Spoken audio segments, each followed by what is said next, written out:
നമസ്കാരം. എല്ലാ മാന്യ പ്രേക്ഷകർക്കും നല്ലൊരു ദിനം ആശംസിച്ചുകൊണ്ട് ഇന്നത്തെ വാർത്തകൾ തുടങ്ങുകയാണ്. മലയാളി വാർത്തയിലേക്ക് ഏവർക്കും സ്വാഗതം. ചക്രവാത ചുഴിയിൽ കേരളത്തിൽ ശക്തമായ മഴ. ഇന്ന് 2 ജില്ലകളിൽ ഓറഞ്ച് അലർട്ട്. വിശദമായ വാർത്തകൾ നോക്കാം. ഒരു ചെറിയ ഇടവേളയ്ക്ക് ശേഷം സംസ്ഥാനത്ത് വീണ്ടും മഴ കനക്കുകയാണ്. സംസ്ഥാനത്ത് ഇന്ന് 2 ജില്ലകളിൽ ഓറഞ്ച് അലർട്ടും 12 ജില്ലകളിൽ യെല്ലോ അലർട്ടും പ്രഖ്യാപിച്ചു. പത്തനംതിട്ട, ഇടുക്കി ജില്ലകളിലാണ് ഓറഞ്ച് അലർട്ട്. ഒറ്റപ്പെട്ട പ്രദേശങ്ങളിൽ കനത്ത മഴയ്ക്ക് സാധ്യതയുണ്ടെന്നാണ് മുന്നറിയിപ്പ്. സംസ്ഥാനത്ത് അടുത്ത ദിവസങ്ങളിൽ വ്യാപകമായി ഇടിമിന്നലോടുകൂടിയ മിതമായ ഇടത്തരം മഴയ്ക്ക് സാധ്യതയുണ്ടെന്നും കേന്ദ്ര കാലാവസ്ഥാ വകുപ്പ് അറിയിച്ചു.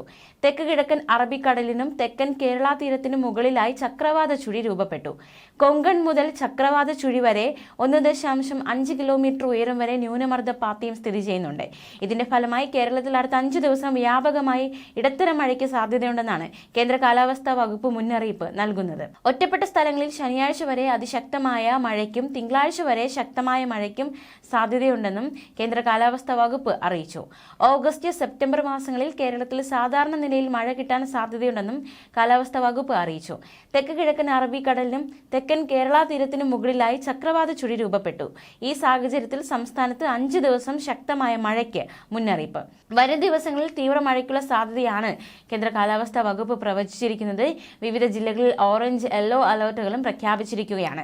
ചക്രവാത ചുഴി ഭീഷണിയും ന്യൂനമർദ്ദ പാത്തിയും സ്ഥിതി ചെയ്യുന്നതിനാൽ കേരളത്തിൽ അടുത്ത 5 ദിവസം വ്യാപകമായി ഇടിമിന്നലോടുകൂടിയ മിതമായ ഇടത്തരം മഴയ്ക്ക് സാധ്യതയുണ്ട്.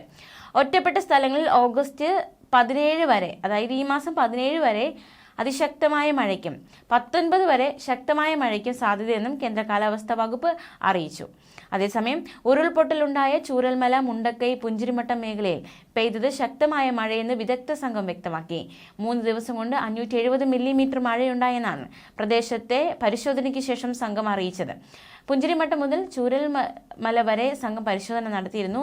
പുഞ്ചിരിമട്ടത്ത് ഇനിയുള്ള വീടുകളിൽ താമസം സുരക്ഷിതമല്ലെന്ന് ദേശീയ ഭൗമശാസ്ത്ര കേന്ദ്രത്തിലെ ശാസ്ത്രജ്ഞൻ ജോൺ മത്തായി പറഞ്ഞു. ചൂരൽമല ഭാഗത്ത് ഭൂരിഭാഗം സ്ഥലങ്ങളും ഇനിയും താമസയോഗ്യമാണ്. ഇവിടെ ഇനി നിർമ്മാണ പ്രവർത്തനം വേണോ എന്നത് സർക്കാർ നയപരമായി തീരുമാനമെടുക്കേണ്ട കാര്യമാണെന്നും ജോൺ മത്തായി പറഞ്ഞു. ഇതിനു മുമ്പ് 3 തവണ സമാനമായ ഉരുൾപൊട്ടൽ ഉണ്ടായിട്ടുണ്ട്. 8 കിലോമീറ്റർ ദൂരത്തിൽ ദുരന്തമുണ്ടാകാൻ കാരണം ഉരുൾപൊട്ടി സീതമ്മക്കുണ്ടിൽ താൽക്കാലിക ഡാം പോലുണ്ടായി.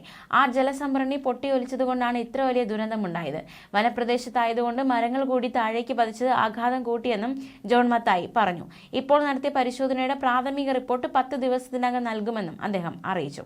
അതേസമയം വയനാട് ദുരന്തത്തെയും അനുസ്മരിച്ച് മുഖ്യമന്ത്രി പിണറായി വിജയൻ പ്രകൃതി ദുരന്തങ്ങളെ മുൻകൂട്ടി പ്രവചിക്കാനും അതിൽ നിന്ന് ജനങ്ങളുടെ ജീവനും സ്വത്തിനും സംരക്ഷണം നൽകാനും രാജ്യത്തിന് സാധിക്കുന്നില്ലെന്നത് ചിന്തിപ്പിക്കുന്ന വിഷയമാണെന്ന് അദ്ദേഹം പറഞ്ഞു. ദുരന്തത്തെ പ്രതിരോധിക്കാൻ പൊതുവായ മുന്നറിയിപ്പുകളല്ല, കൃത്യമായ പ്രവചനങ്ങളാണ് വേണ്ടതെന്ന് ലോകത്താകെയുള്ള സംഭവങ്ങൾ ചൂണ്ടിക്കാണിക്കുന്നു. അത്തരത്തിൽ ഉയരാനുള്ള കാര്യങ്ങൾ നമ്മുടെ രാജ്യത്ത് നടക്കണമെന്നും മുഖ്യമന്ത്രി പറഞ്ഞു. ന്യൂസ് ഡെസ്ക്, മലയാളി വാർത്ത.